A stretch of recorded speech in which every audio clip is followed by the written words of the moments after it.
Good morning and welcome to the 5 a.m. Miracle, episode number 595. Do it now. Anything you regret having not done 10 years ago or more, do it today. I am Jeff Sanders, and you have reached the podcast that is dedicated to dominating your day before breakfast. I am a keynote speaker and corporate trainer, and to learn a whole lot more about that, head on over to jeffsanders.com/speaking. Now, in the episode this week, I'll break down why the answer to the big problems in life is always immediate action, why your regrets don't have to stay regrets, and how to make a move today on a thing from your past that can change your future forever. Let's get to it.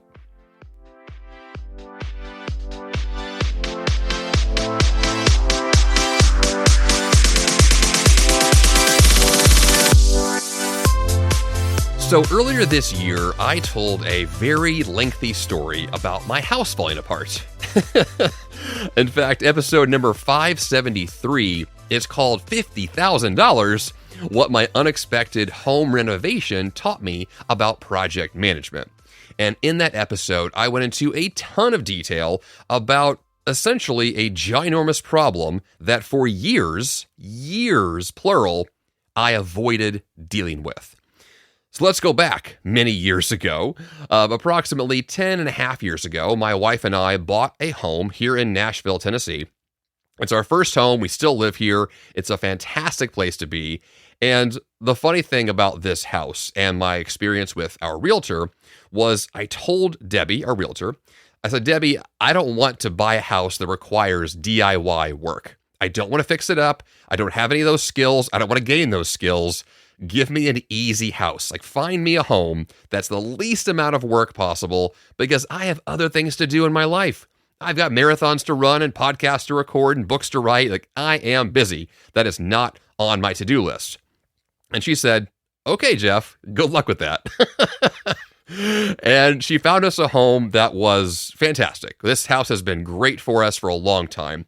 And I do not have regrets about the purchase of this home. It was in really great shape when we bought it. And for the first few years, it had, typical minor issues, but really nothing of significance. But of course, as time goes, yes, the house had problems. Yes, those problems cost money. Most of my approach at the time was to hire someone, hire a plumber, hire an electrician, hire the handyman to come in and do the work and make the problem go away. There were some skills that I gained, a little bit of DIY, but really the vast majority of my approach was this is a part of my life that I want to outsource and not deal with. Well, that only goes so far. And there are other problems that may escalate that even if your approach is to write a check and make it go away, that check might be pretty big. And so what I discovered about 2-3 years ago was that our house had a number of issues. There were cracks in the wall, there were cracks in the tile on our kitchen floor, there were clearly pipes that were leaking, even slowly as they were, and you could see that there is an issue here, or many different issues here. But I didn't want to deal with them. I just didn't want to address the reality that I was staring at and living in each and every day. And it wasn't until my father-in-law came for a visit about a year ago and he saw what was going on, and immediately he called it out. I was like, Jeff, this can't continue. Like, something's got to be done at some point, and that some point needs to be soon. And I just looked at him and I was like, dang it, I didn't want to have to do this. I did not want to have to address this issue. Don't make me feel guilty about this. But he was right, 100% right. And the only approach at that point was to finally admit that I had procrastinated, that I had tried to ignore a problem that you just can't ignore for too long, because otherwise the problem just gets worse. And so my approach for years was to just bury my head in the sand, do other things, and hope the problem would go away. But that's not an approach to problem solving. That's not goal achievement. That's not ambitious attempts to make your life amazing. What that is the common approach to difficult, challenging, expensive things that we would just rather walk away from and hope for a better future. But the actual path forward, the solution to anything along those lines, especially the big stuff, is that no one's coming to save you. There is no hero who's going to walk into your front door, hand you a big check, solve all your problems, and you do nothing. Maybe in life that happens sometimes, maybe, but those are really rare scenarios. What we're talking about here is generalized goal achievement for the problems you and I experience each and every day, and the person we're looking for to solve them is the person in the mirror. We are looking for a solution from ourselves. We are the hero. That's it. We are the ones who write the checks. We are the ones who do the work. We are the ones who arrange others to do the work. We are the ones who spearhead the solution. We are responsible. It is us. It is not someone else. Though you may outsource, though you may hire, though you may find other creative avenues to solve any problem you have, it's always you. The buck stops there. And this is the story of the episode. This entire presentation today. It's about regret. Sure, it's about looking back and saying, well, I didn't fix my house and now the solution costs a whole lot more than I wanted it to. Yeah, it's part of it. But the bigger part of today's story is the opportunity. The opportunity to address the things that have been the back of our mind or sometimes right in front of our face or under our feet, in my case, with the cracked kitchen tiles. Those things that are right in front of us, we get the chance to address. We have the opportunity to solve a problem, move our lives forward, and finally do the thing that for 10, 20 years or more, we have just said, I don't want to deal with that. Well, we're now going to deal with that. We are now in that position where today is the day to say yes to the work. So for the episode today, I'm going to run through a variety of scenarios to think through how to approach regret, how to approach big goals we don't want to deal with, and I'll tell a variety of stories from my own life just in the last year of things that I have done to directly address the things that I personally ignored for a long time. And I'm going to bring up stories from my life on purpose, mostly because I want it to be very clear that as much as I like to present myself as a guy with all the answers, I myself am human, and I have all the same tendencies, all the same goals, missteps, failures, goofy awkwardness. I'm still a guy who just wants to have the easy path, even though I'm well aware that's the wrong one. So, with that in mind, let's discuss regret. It's very common to read surveys of those who are older and looking back at their lives. And when you see these surveys that are done, it's very common to ask someone as they're aging, what are your regrets? What do you think that you made a mistake on? What do you wish you would have done? Like, why did your life not play out as you had envisioned, if that's the case? And for most people, life may have been great, but there's always that, well, what if I had ... And the common theme that we see with those who look back at their lives and have these regrets is that they're not regretting their failures. They're not regretting having done something and screwed it up. They're regretting the things they never tried to do, the things they never even attempted, the things that fear stopped them from action. You know, our bucket list goals can be achieved, maybe only in part sometimes because the bucket list goals are huge and ambitious, but we can do something. We don't have to have our story play out that we didn't even try, because that's really sad, but also extraordinarily common. And yes, in life, we only have so much time and we cannot attempt everything. And so the idea here is not to say that I'm going to literally put myself into the 24/7 work cycle of trying to do all the things. No, that's exhausting and not productive. The intention here is to be selective about the few things that you know you have not addressed, and to finally bite the bullet and do it. Your regrets don't have to stay regrets. Your bucket list goals don't have to stay on a list somewhere that you might get to someday. They can become your reality now. Those dreams that you've had, those ambitions you would love to one day attempt to pursue, why not now? Why not today? The episode is called Do It Now. Like, that's the title because that's the point. Everything that I have done in my life that has resulted in success happened because I finally said, I'm going to do it now, and then I did it now. And then it happened. And then it became past tense, and it became a thing I have done. Check, move on. But that only happens because at some point I draw a line in the sand and say, I'm done waiting. I'm done. I'm going to move forward. I'm going to take action. It may be small. It may be seemingly insignificant, but it's going to be a first step. And that first step leads to a second, leads to a third, leads to a 30th, leads to a 100th.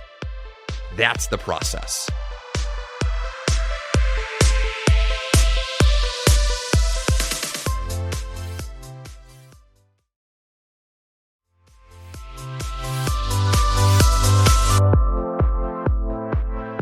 Let me tell you another story about the last year. And this story is one that has been a theme of this podcast for a long time, which is health and wellness.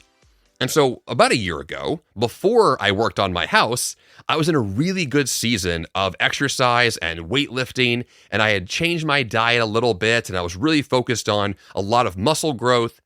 And then my house fell apart, and I decided the best thing to do would be to put all my energy into home renovation and fix the entire thing. And so for 4 solid months, I didn't go to the gym. And that was a very intentional choice. And looking back at it, I made the right call because the house was a lot of work. And I needed every single free moment I could possibly, squeeze from my day. And so that was a choice that I made. But of course, the consequence there was that I didn't go to the gym for 4 months and my muscles atrophied and I felt a lot worse. So as soon as the house was done and I felt really good about it, I went full into health and wellness as my primary objective, changing my diet, going back to exercise, being intentional about every single move that I made to lower my stress and get better sleep and have better supplements and better breakfasts with my power bowls that I created and to streamline all of these systems to align to a better version of me. I got more serious about the shoes that I wear and how I train in the gym to be more consistent to grow muscles faster in every possible angle. And this is a story of my life in terms of how health has played out, which is that health and wellness is a start, stop, and restart process. I was just talking to someone last week about the goals that she has had for the last 2 years with her health and wellness, and she said that in the last 2 years, she has had 3 major pauses in her progress, 3 big obstacles that showed up that delayed her ability to do the thing she set out to do. And I looked at her and I was like, yeah, that's life. I've been there myself for 25, 30, 40 years. Like, I know the feeling of starting, stopping, and then being forced to restart again, seemingly from scratch. And it sucks. Like, it's no fun at all to be able to say I had such good progress and now I have to start over yet again. However, that is the story. The regret here is not going to be that I was out of shape and stayed there. My regret is not going to be that I was working out great and that for some reason I stopped and then I just stayed this mushy version of myself for the next decades. I'm not going to be that guy. I'm going to be the guy who says, okay, things didn't go the way I'd planned. I got off my schedule for whatever reason, whether it was on purpose or not, doesn't matter. I'm going to go back. I'm going to say yes again. I'm going to get back on the saddle and do the work. And this time, this restart will be even better than the last one. This is the process. This is how success is achieved. We have these amazing moments of growth. We have setbacks. We grow again, but this time a little better than before. And then another setback, and then we grow again. On and on and on, forever and ever. And so when I say that I had all of these different systems in place to streamline my supplements and my exercise and my sleep, yeah, these are not new things to me. I've been doing these things forever, but I have to get re-intentional yet again to make sure that I'm living the life I want to live yet again. Because I'm not going to have those regrets. I'm not going to be the guy who said, I quit and I failed and it's over. That's not my story. And it doesn't have to be yours either. We always have the choice to restart. Now let's discuss what it means to start again. Or really, I'll call this the power of immediate action. When you break the cycle of inaction and fear, when you finally say yes to taking that first step, it is incredibly empowering.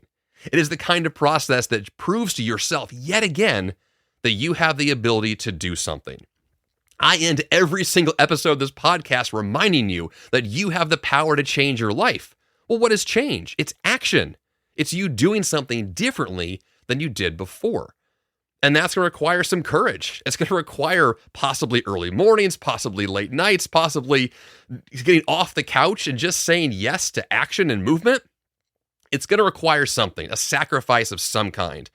But that initial sacrifice is so much bigger than the ongoing work. The initial immediate actions are going to feel big and daunting and scary. But the habitized systems of keeping those actions going for the long term, well, that's actually really easy. It's easy now for me to say yes to going to the gym because I go to the gym all the time. 5, 6, 7 days a week. I'm there all the time. So going back again today doesn't bother me. It's not a big lift. It's not actually that hard. I just go. But I'm only able to say yes to that now so easily because previously it was difficult and I had to use the power of immediate action to con myself into going when I didn't want to go because it wasn't my norm. Those 4 months off from the gym made me weak. Those 4 months off made me physically and mentally weak. Even though I was productive, even though I was doing what I actually planned to do on purpose, there was atrophy that took place there. And to get back to the gym and be my best self again, I had to relearn how to be strong in that way. Strength is a kind of quality that it can overlap to multiple areas of life, but not really.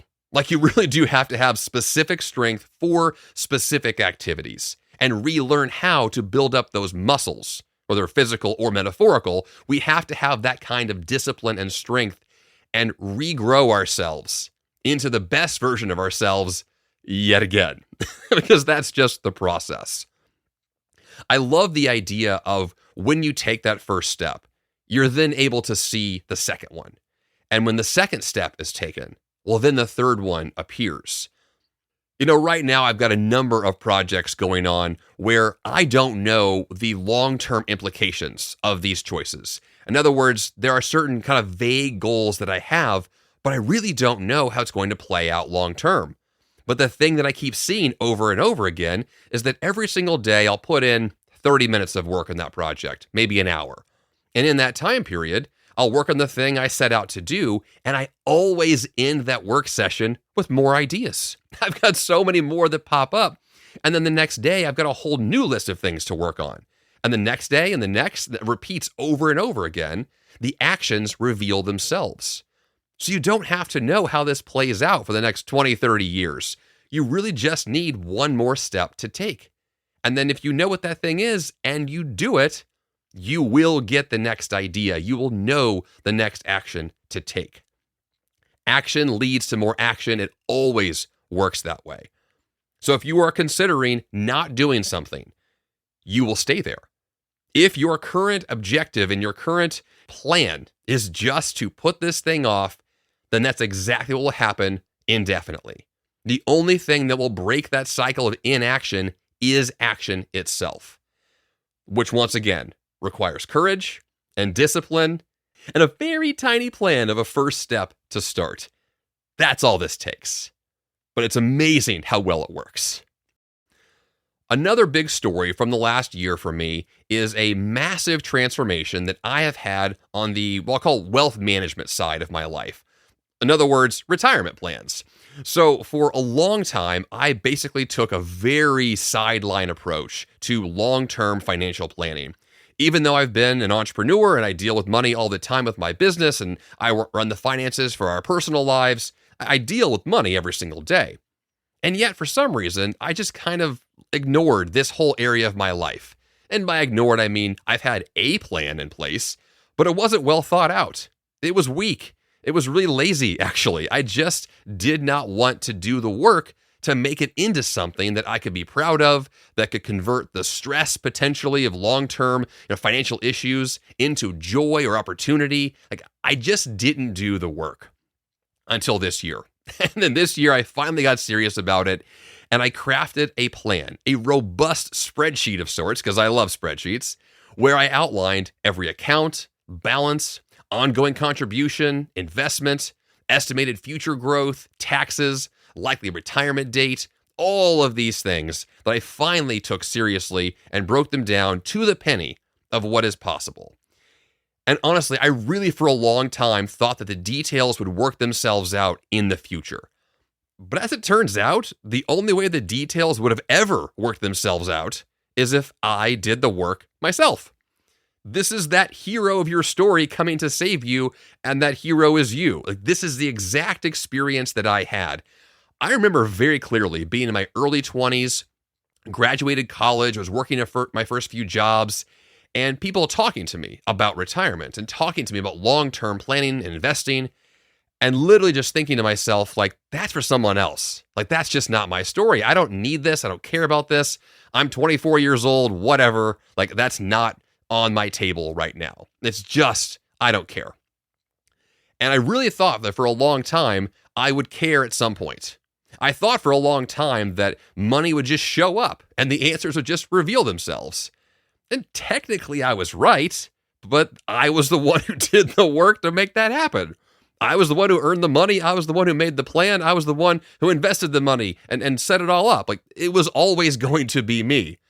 Because once again, there was nobody coming to do it for me. This is the story of regret, is that for a long time we think, I'm going to do this, I'm going to figure this out, but you just keep not doing it. And the story continues until one day you draw that line in the sand and you break that cycle of inaction by taking the action. It feels really good now, knowing that my house has been rebuilt, knowing that I have an amazing dietary and exercise plan in place, knowing that I have the confidence that my wife and I have a really rock solid plan for retirement. Like, these types of things make me sleep better at night. Knowing that these things are true now that were not true a year ago makes me feel so much better because I did the thing that I knew I had to do. And it makes future work even easier because I've built systems that are essentially sustainable and easier to operate. So it's going to be very likely that my house stays in really good shape for a long time. It's very likely that my health will continue to improve. It is very likely that my investment strategy will get better over time, not worse. Because I did the work, because I finally addressed the elephant in the room. That's how you turn the tide. Is you switch this from stress into joy, from fear into pride.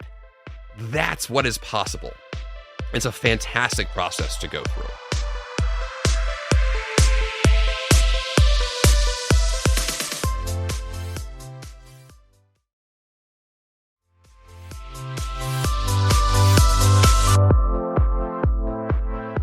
And speaking of the process, the one thing I heard years ago from Brian Tracy, the very famous speaker and author, and was a guest on my podcast just recently. Brian Tracy is well known for saying that the time is going to pass anyway, so you may as well just do something now.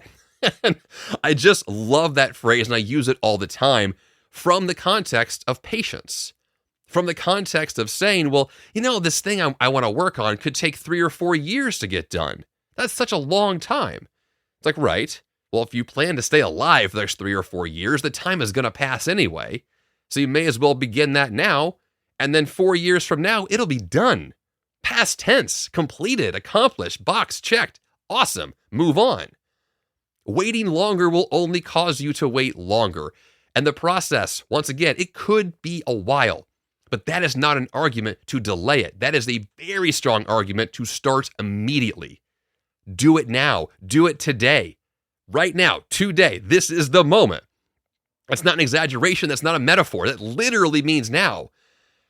But of course, we always approach that as a metaphor. If you hear someone like me saying these words, you keep listening, but are you doing it? Did you pause this show just now to write something down, to schedule something, to do it? Because if you haven't yet, if you have not yet paused this episode to do something, you're missing the point. Right? This is the time, literally in this moment. I cannot say it any other way. Pause this show now and do something. Okay, now that you're back, how did it feel?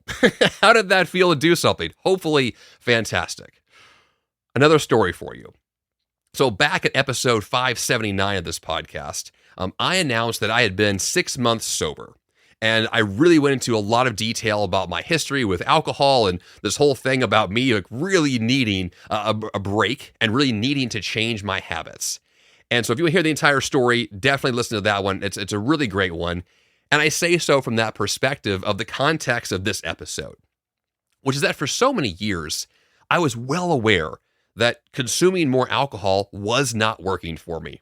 I was well aware that if I wanted to be my healthiest and best self, I was going to have to change. And so at some point, it just hit me that that moment was now, that I had to walk away, and the only possible next step to take was one into sobriety and to stay there. Now, if you listen to that story, you'll hear me say time and time again that I was not a raging alcoholic. It was not a major source of a problem for me, but it was a bad enough habit that it just ate away at me. It slowly chipped away at my potential and made me into someone I didn't want to be. And I knew that if that habit was not broken, if a new version of me did not emerge immediately, that I would stay that guy for the long term. And it would only become more of a deeper ingrained rut, as opposed to a habit that is filled with possibility and joy. Now, for a couple of years, I did test sobriety, kind of on and off, trying to find out, a couple of weeks, couple of months, is this for me? And of course, I would always go back to it again because it felt normal and natural and social and fun. But at some point, that wasn't my story anymore. At some point, it wasn't fun and social and great and refreshing and stress relieving. It was actually the opposite. I felt worse. I regretted it. I didn't want to do it anymore. It was expensive. It was wasting my time and money and potential. I knew with every ounce of me, this has to change. And so I did. I changed. On an arbitrary Wednesday, I just said, you know what? That's it. I'm done. I just moved on. And as of the recording right now, it's been 10 and a half months of being sober. And it's been great. No complaints from me. And in fact, the number one thing I could look back on and say, of course, is I wish I would have done this sooner. That is the subtext to the episode. Anything that you wish you would have done 10 years ago, you're going to do it now. That subtext is, I wish I would have done this sooner. Fixed my house, changed my diet, gone sober, made all these amazing changes, invested in these amazing stocks, whatever it is you're doing. There's 1,000 things you could be doing. But the fear is always, what if I waited too long? What if, and this is the big issue, what if because I've waited 10 plus years, I won't ever be able to achieve the goal I set out to achieve because I waited too long? I'm now too old.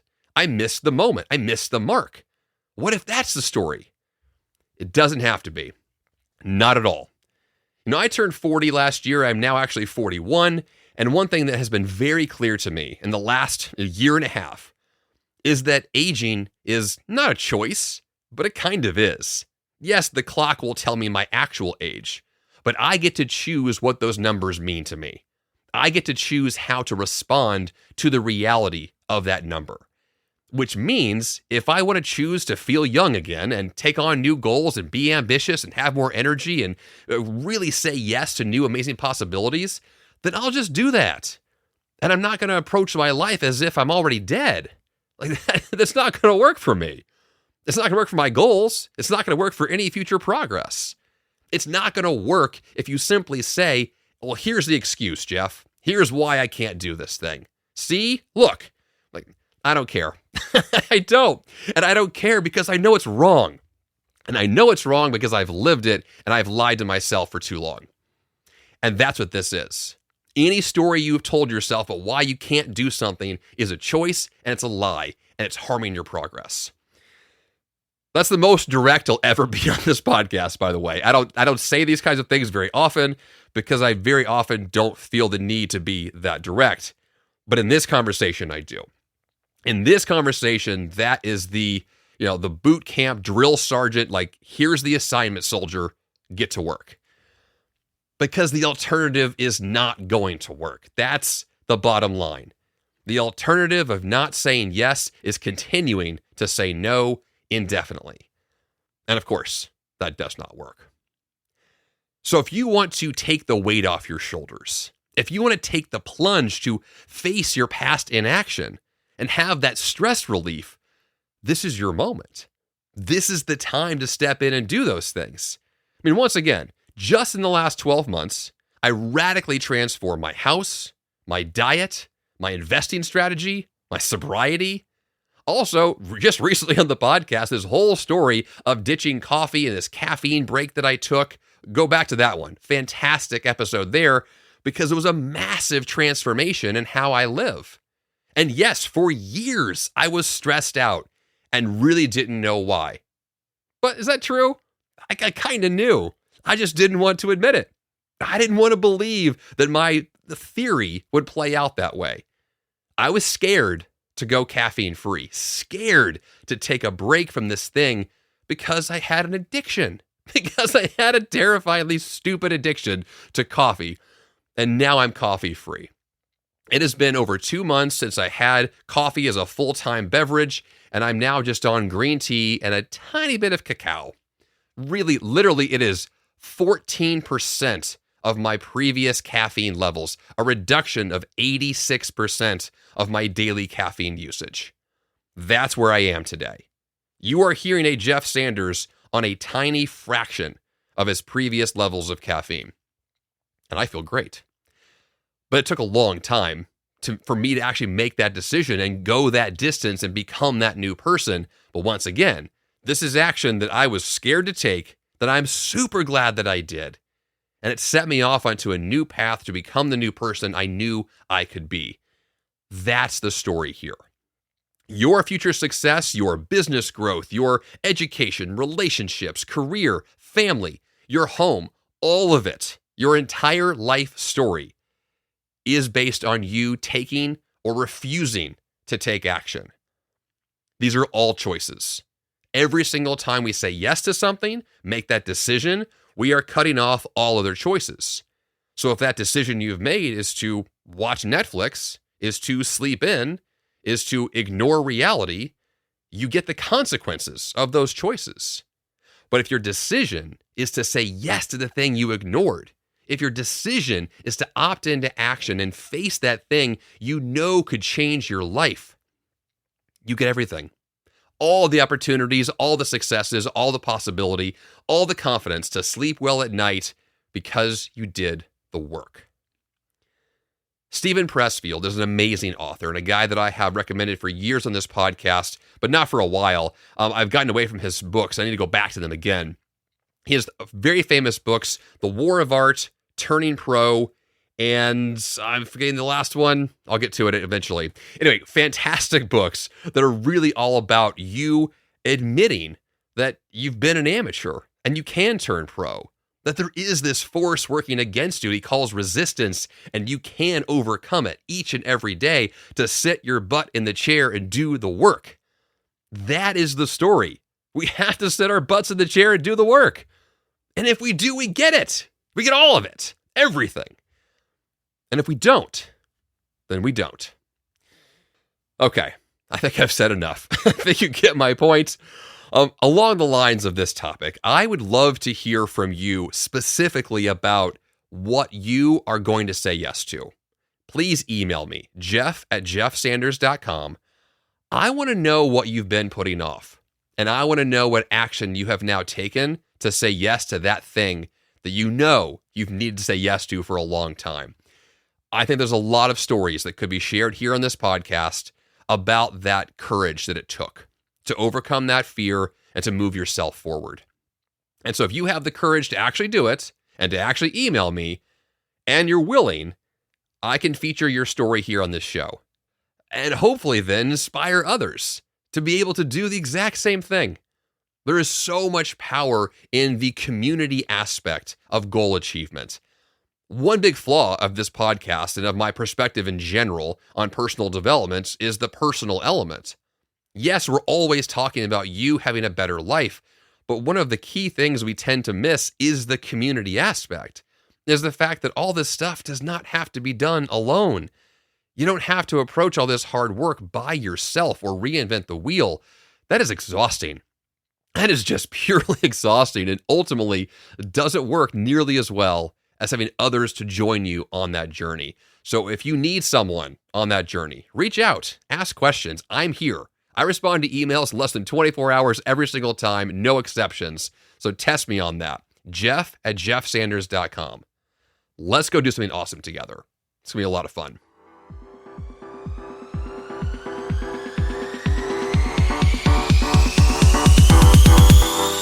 And for that action step this week, whatever you need to do, do it today. Whatever you have put off, lean into it. Whatever you think you should have done way back when, take a first step today. Whatever you think it's too late to do, it isn't. There is still time. You can get started now, and you'll be so glad you did. Of course, subscribe to this podcast right now in your favorite podcast app, or go to 5ammiraclepremium.com for the VIP ad-free experience. That's all I've got for you here on the 5am Miracle Podcast this week. Until next time, you have the power to change your life, and all that fun begins bright and early.